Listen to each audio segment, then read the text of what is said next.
और कई बार तो ये भी होता है कि लेंस उसके आंख के अंदर ही फूट जाता है। तो अगर वो ग्लोकोमा हुआ तो प्रेशर बहुत बढ़ा तो हमारी ऑप्टिक नर्व को डैमेज करता है, तो वो ब्लाइंडनेस हो जाती है। तो आजकल हमारी कंट्री में तो डायबिटीज बहुत तेजी से अपना पैर पसार रहा है और बहुत सारे लोगों को हो जा रहा है, जन्म से ही होता है उनको, कहते हैं ऐसा भी होता है। नमस्कार, मैं शुभम श्रीवास्तव, हीलोफिक्स वैल्यू हेल्थ से। आज एक बहुत ही इंपॉर्टेंट टॉपिक पे लेके हम लोग आए। जिस टॉपिक का नाम है आईज। कई बार ऐसा होता है कि जो डायबिटिक पेशेंट, क्योंकि इंडिया में डायबिटीज पेशेंट बहुत ज्यादा है, तो डायबिटीज आईज को कैसे इम्पैक्ट करता है इसको जानेंगे। कैटरैक्ट क्या होता है इसको जानेंगे। इन सब चीजों को जानने के लिए, समझने के लिए आज मैं बैठा हूँ one of the best doctor, one of the best surgeon कह सकते हैं, जो पिछले 25 ईयर्स से अपनी सर्विसेज दे रही है, डॉक्टर संजय श्रीवास्तव मैम के पास। मैम नमस्ते। Ma'am thank you. मैं एक चीज जाननी चाहता हूँ मैं कि कई बार ऐसा होता है कि इंडिया में डायबिटीज पेशेंट बहुत सारे होते हैं, तो डायबिटीज पे तो ध्यान दे रहे हैं या ज्यादा या कम जो भी दे रहे हैं, तो डायबिटीज आइज पे कितना इम्पैक्ट करता है मैम? आइज को क्या प्रॉब्लम कर सकता है डायबिटीज? बिल्कुल सही आप कह रहे हैं। आजकल हमारी कंट्री में तो डायबिटीज बहुत तेजी से अपना पैर पसार रहा है और बहुत सारे लोगों को हो जा रहा है। और इसमें लोग शुगर तो कंट्रोल करते हैं, या क्योंकि आंख पे बहुत ध्यान नहीं देते अनलेस अनटिल की बहुत ज्यादा प्रॉब्लम हो जाती है। जब उन्हें दिखना ही बंद हो जाता है तब उन्हें पता चलता है कि हाँ आंख में प्रॉब्लम है।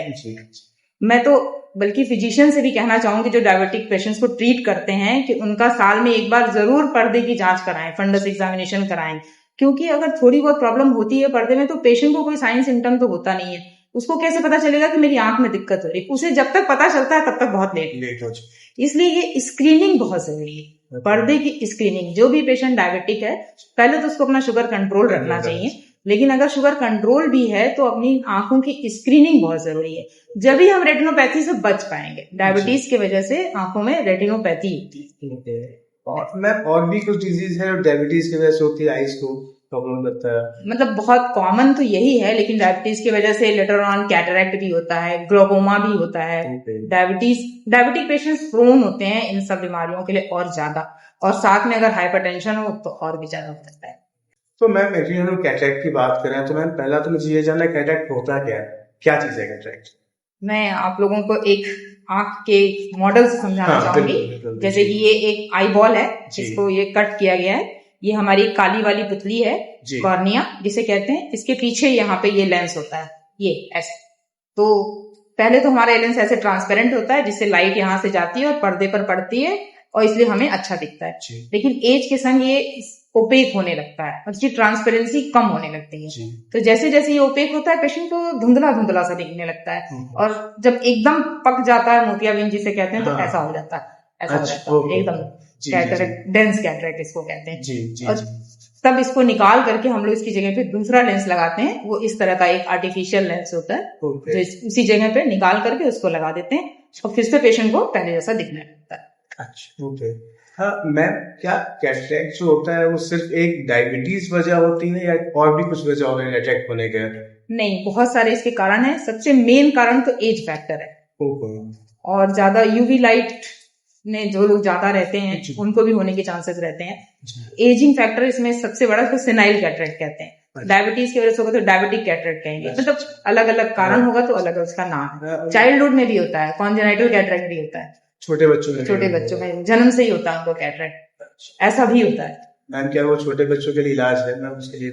हाँ है तो, लेकिन सर्जिकल ट्रीटमेंट ही कोई। मैम एक चीज और जो बहुत डराने वाली आती है सामने की, क्या कैटरैक्ट से अंधापन भी हो सकता है या ब्लाइंडनेस आ सकती है क्या? हाँ, अगर जैसे होता है आजकल पेशेंट्स में कि सर्जरी नहीं कराना चाहते हैं, पहले तो घूमते रहते हैं चश्मे, क्योंकि जब कैटरैक्ट होता है तो उनका चश्मे का नंबर जल्दी जल्दी बदलता है। आज उनको दिखना, चश्मा नंबर दे दिया गया, दिखने लगा, 4-6 महीने बाद फिर कहते हैं धुंधला दिख रहा है, फिर जाते हैं चश्मा चेंज करा लेते हैं। बार बार चश्मे का नंबर चेंज हो रहा है, ये वन ऑफ द साइन है कि आपको कैटरैक्ट हो सकता है। जब आप जाएंगे ऑप्थेल्मोलॉजिस्ट के पास तो वो चेक करके बताएंगे कि हाँ भाई आपको कैटरैक्ट है।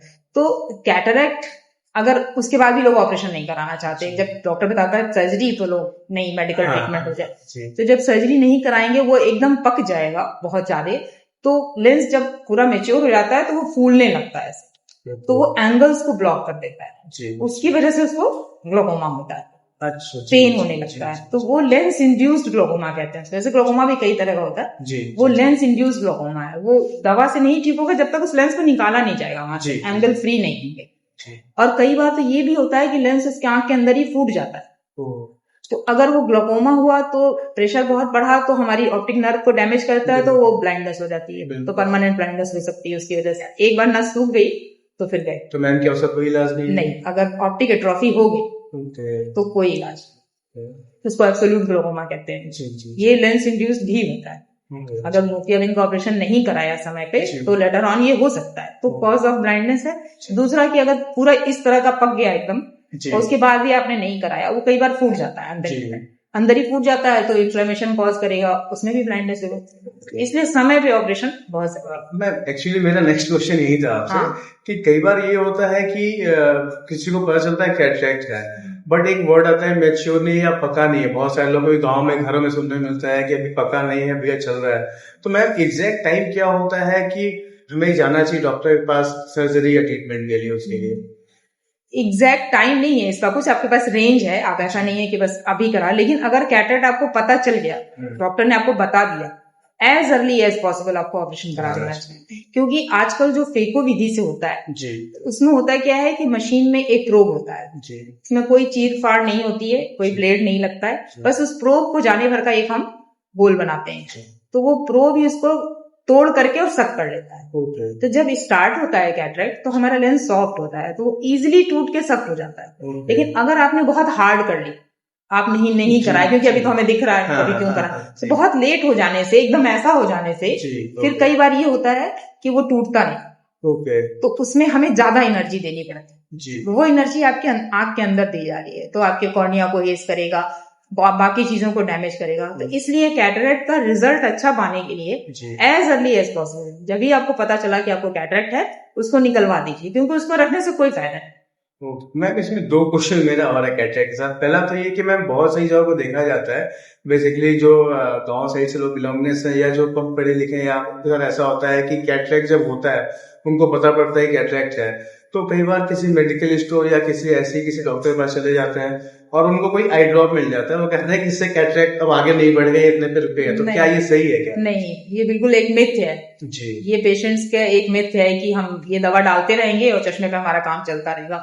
स्लो हो सकता है, प्रोग्रेशन स्लो हो सकता है, जो आपको 6 महीने में दिखना बंद होने वाला था, हो सकता है साल भर तक चल जाए, पर आपको सर्जरी एक न एक दिन करानी ही पड़ेगी।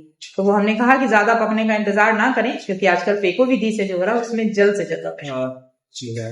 मैम एक चीज और इसमें निकल के आती है, क्योंकि बहुत सारे लोग सर्जरी के नाम पे डरते हैं, तो मैम क्या सर्जरी इसका क्या पेनफुल है या क्या हमें पूरा एनेस्थीसिया देना होता है, मतलब बॉडी को तब कड़क करता है या नॉर्मल भी होता है, कैसा होता है मैम ये? आजकल तो भी फेको विधि से हो रही है, जिसे कहते हैं, अब तो रोबोटिक भी होने लगी है सर्जरी। रोबोटिक में तो और भी जो भी हम जो निक वगैरह लगाते थे वो भी सब लेजर से होता है, ब्लेडलेस, इंजेक्शन लेस, बैंडेज भी नहीं लगता। मतलब अब तो इसकी सर्जरी बहुत नॉर्मल हो गई है, इजी हो गई है, पेशेंट को पता भी नहीं चलता, हार्डली 10 मिनट में पेशेंट ओटी के अंदर जाता है और बाहर आ जाता है। 10 मिनट में सर्जरी हो जाती है एकदम। तो ये एक बहुत अच्छी बात है।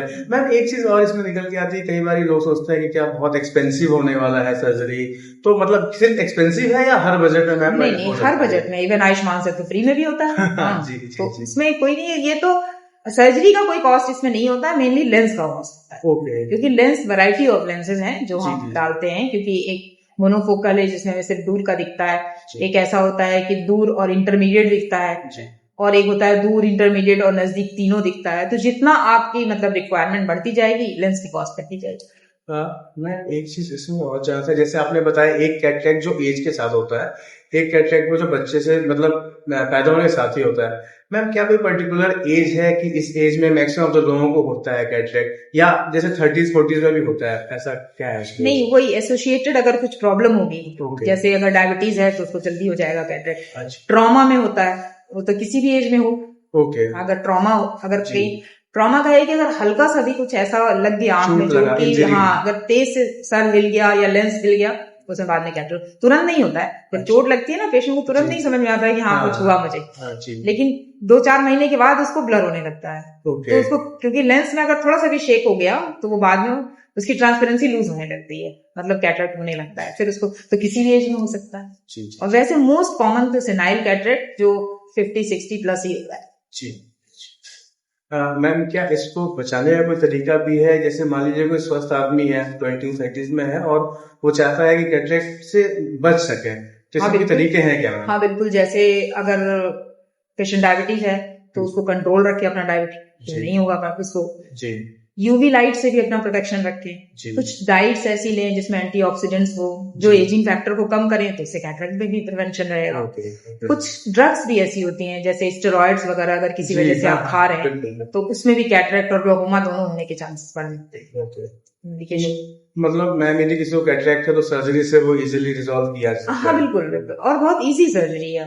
ओके, तो मैं एक चीज में और जानना था कि कई बार लोग सोचते हैं कि हमें कैटरेक्ट हो गया है तो यदि हम टाइम पे नहीं दिखाएंगे तो अंधापन आएगा, या गांव में बहुत सारे लोग हैं जो डरते हैं सर्जरी से, तो इसके लिए आप एक क्या मैसेज देना चाहेंगे? क्या करें, कितना डरे या ना डरे सर्जरी कराने से? सर्जरी तो यही है कि डे बाय डे पहले होती थी सर्जरी तो काफी मतलब बड़ा सा चीरा लगता था, न्यूक्लियस निकाला जाता था, उसको 1 हफ्ते तक सीधा लेटने को बोलते थे। ये सब अब खत्म हो चुका है, मतलब चीजें काफी हाईटेक हो गई हैं, इंस्ट्रूमेंट्स इतने अच्छे अच्छे आ गए हैं कि अब आई सर्जरी ऐसी हो गई कि ओपीडी प्रोसीजर जैसा। हाँ। लेकिन ओटी में ही होगा, बट 10 मिनट हार्डली। तो पेशेंट को डरना नहीं चाहिए, ये समझना चाहिए कि बाकी सर्जरीज तो बहुत बड़ी बड़ी सर्जरीज होती हैं, वो करा लेते हैं, वो तो आई की तो छोटी सी सर्जरी है। नो एडमिशन, कोई आपको एडमिट भी नहीं होना है, आपको सर्जरी करा के तुरंत घर चले जाना है।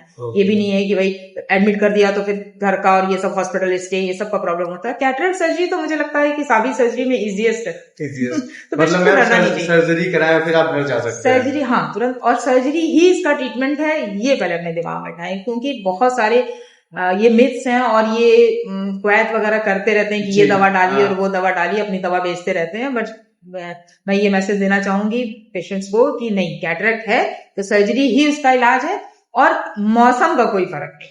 सबसे बड़ी बात इसमें ये भी क्वेश्चन बिल्कुल कई लोग गर्मी में नहीं कराना है। अक्सर पेशेंट को जब बताओ कि आपको कैटरेक्ट ऑपरेशन कराना पड़ेगा, अभी नहीं कराएंगे, अभी नहीं, और विंटर्स आने के चक्कर में वो कई बार लेट हो जाता है और वो ग्लोकोमा और उसके बाद कैटरेक्ट फट जाना आंख में, यूवीआइटिस, ये सब होता है और ब्लाइंडनेस की तरफ बढ़ता जाता है। और अगर बहुत हार्ड हो गया तो फेको से हो नहीं पाता है, फिर उनको चीरा लगा के हम लोग को फिर पुराने मेथड से करना पड़ता है। ये भी है, इसलिए लेट भी नहीं करना चाहिए। और मौसम, जब आपको गर्मी और जाड़े से क्या फर्क पड़ना है, जब कोई चीरा कोई टांका लग ही नहीं रहा है, तो जैसे जाड़े में लोग कहते हैं टांका नहीं पकता, इधर टांका लगना ही नहीं है तो पकने और नहीं पकने होगी चांसेस ही नहीं है। थैंक यू मैम, आज आपने बहुत सारी चीजें हमें बताई हैं। तो एक छोटा सा इसमें समराइजेशन में जो समझ पाया हूँ वो ये है कि मैम ने हमें बताया कि पहली चीज तो ये जो डायबिटिक है वो अपना डायबिटीज कंट्रोल करें, पहली चीज है। साथ ही साथ वो हर साल में एटलीस्ट एक बार अपने आई स्कैनिंग कराएं, आई का चेकअप कराएं। दूसरा, किसी को ऐसा लगता है कि धुंधलापन सा हो रहा है या कोई ब्लर सा आ रहा है विजन में, तो वो जरूर चेकअप कराए, जाके देखें कहीं वो कैटरेक्ट तो नहीं है। और कैटरेक्ट है तो बहुत टाइम मत दें कि उनको देखें कि बहुत मैच्योर हो जाए, प्रॉब्लम ज्यादा हो। सही समय पे जाके उसका इलाज कराएं, ट्रीटमेंट कराएं। जैसा कि मैम ने बताया कि बहुत इजी तरीके से हम लोग उसको सर्जरी करते हैं, 10 से 15 मिनट्स का टाइम लगता है, ना ही बहुत एक्सपेंसिव है, ना ही कि हर बजट में अवेलेबल है। तो प्लीज इसको आप लोग समझिए और अपने टाइम पे रहते हुए इलाज कराइए, और थोड़ा सा प्रिकॉशन लेंगे। जो मैम ने बताया कि प्रिकॉशन लेते हैं तो हम कैटरेक्ट से बच भी सकते हैं, और यदि आप डायबिटीज भी मेंटेन करते हैं तो आप कैटरेक्ट से बच सकते हैं, और भी जो चीजें जो आईज में हो रही है उससे बचा सकते हैं। सो बहुत बहुत थैंक यू मैम, आपको सारी जानकारी देने के लिए मैम। थैंक यू, नमस्कार मैम।